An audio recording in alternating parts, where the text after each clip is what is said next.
So, like I was saying, people pay attention to us. They pay a lot of attention to us. They don't watch documentaries on other gangsters.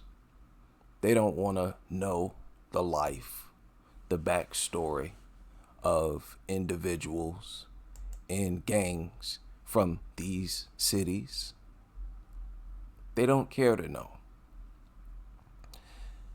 Now understand, many of these cities have a total population. The average is like 3, 4, 500,000 people.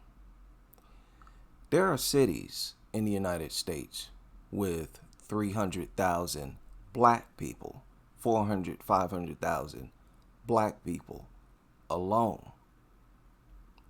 Alone. So these are not large cities here. So the crime rate among black Americans themselves is comparable to several of these cities. But look at how we compare or don't compare to them. Like I said before, our cities should be the most violent cities in the world because only black Americans have their population where the majority of people are raised by the mother and the mother alone, single mothers. That's why people from around the world call up and have the discussions in their own spaces about how we're baby mamas. Black women are baby mamas and we run away from fatherhood. No matter where the people are from, that's the one thing they know about. They're aware of it. You heard Chinese historian say that they talk about it in China. And that when they see us, that's the first thing they think of. Oh my goodness, there's an 80% chance this person was raised by only or a single mother. Do your research. That is supposed to produce more violent people being raised by a single mother. It's supposed to make the population more violent. Now you'll find a lot of racists, I'll just go ahead and call them racist, and ignorant people who say, well, yeah, black Americans commit the most crime in the United States. Right? They are the biggest criminals. A small percentage of the population, 13%, but commit the majority of the crime. Now, we all know that's a bunch of propaganda. A lot of false arrests are involved in there, and also consider the fact, look at this statistic. FBI reported that 41% of homicides in the U.S. in 2019 were committed by white Americans. White people committed 41% of homicides in the United States in 2019. Now, what was the homicide rate in the United States? Look at this column right here. 66 is the highest, St. Louis, Missouri. We all know that. Then Baltimore, 55 per 100,000 people. And look at this, in the 30s, 20s, already in the teens. Compare that to this, 140, 117, 117, 77 down here. That's a huge difference. And you mean to tell me that not only are these numbers much lower than the most violent cities, that if you want to find out the homicides black people are responsible for, you got to cut these numbers in half. Because according to their statistics, black Americans are responsible for some 55% of violent crimes.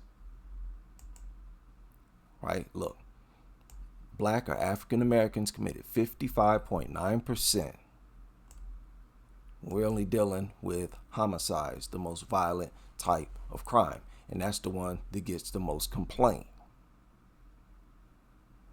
So we got a serious problem here.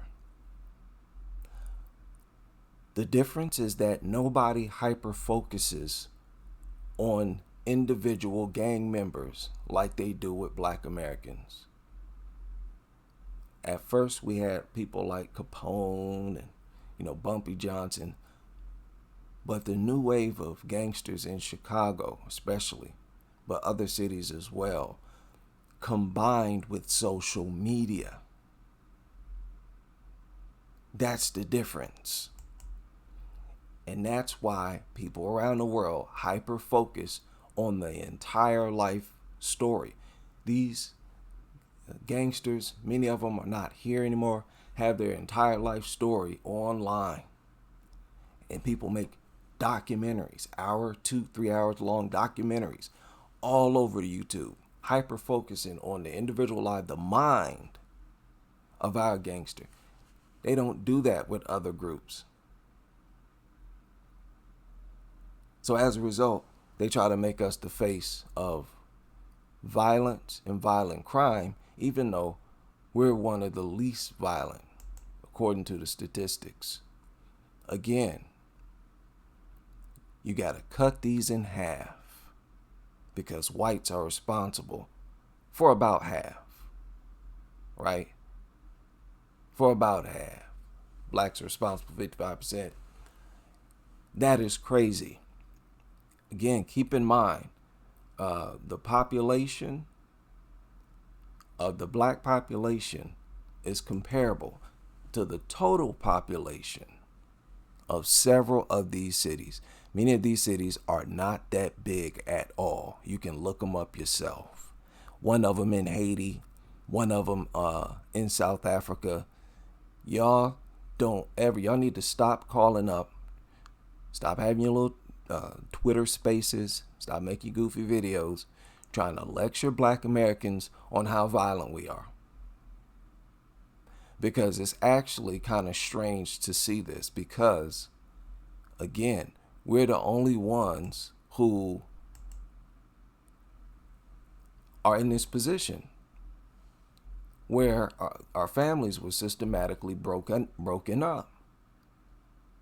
And the majority of the race raised by a single mother. Again, do your research. That's supposed to produce more violent offspring. Also include poverty. That's supposed to produce more violent offspring. Look at this manufactured gangster rap that gave birth to drill, which gave birth to incentive to collect bodies. More incentive to be violent. It's supposed to produce a more violent population. And you mean tell me Black Americans are still one of the least violent demographics on the planet? That's what the statistics show.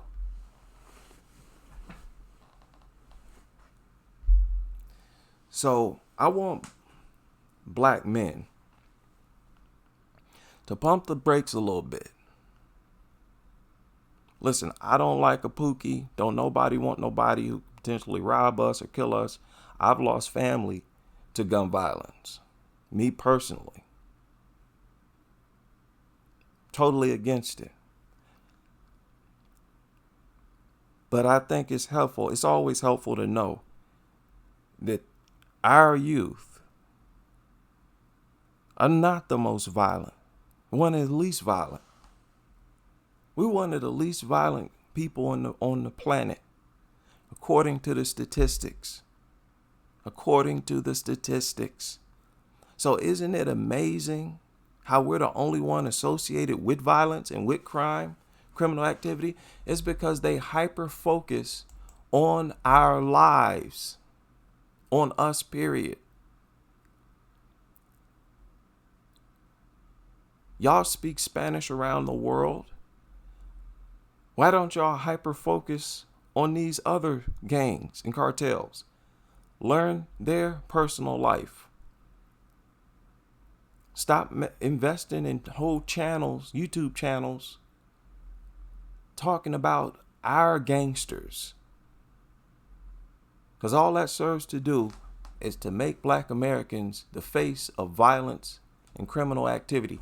That's why these people from other countries, including Mexico, have called in, wagging their finger. Oh, you guys are so violent. Oh, you're all gang members and all this kind of stuff. Remember, there's about 1 million gang members total in the United States. Black Americans make up 35% of it. Out of what, 40 million? And that's, it's way more than 40 million black Americans in this country. 350,000 gang members. While I don't appreciate and want to be around nobody who would just delete me for nothing, for looking at them the wrong way, let's just stay mindful. We are not even one of the most violent people in the world. So while everybody else is trying to get y'all to look down on yourself, I'm telling you, go ahead and pat yourselves on the back. These other groups ain't have to deal with all the added pressure, the destruction of their families by the people who govern society. They didn't have to deal with these other things. I was just going over a story earlier today about the life of Ida B. Wells and how these black men made this grocery store, People's Grocery Store. And they were successful. And they were starting to compete with a white grocery store owner across the street. And they lynched these black owners. Lynched them just because they were successful with their grocery store business. This has happened so many times. So many times. Them reparations is owed. And the same people that are receiving our reparations, getting our resources from our tax dollars, are the same ones with a higher crime rate than us, coming over here, wagging their finger at us, giving us lectures on how violent we are, gang activity. These stats are actually ridiculous and shocking. They're shocking. And we need to start putting it in proper perspective.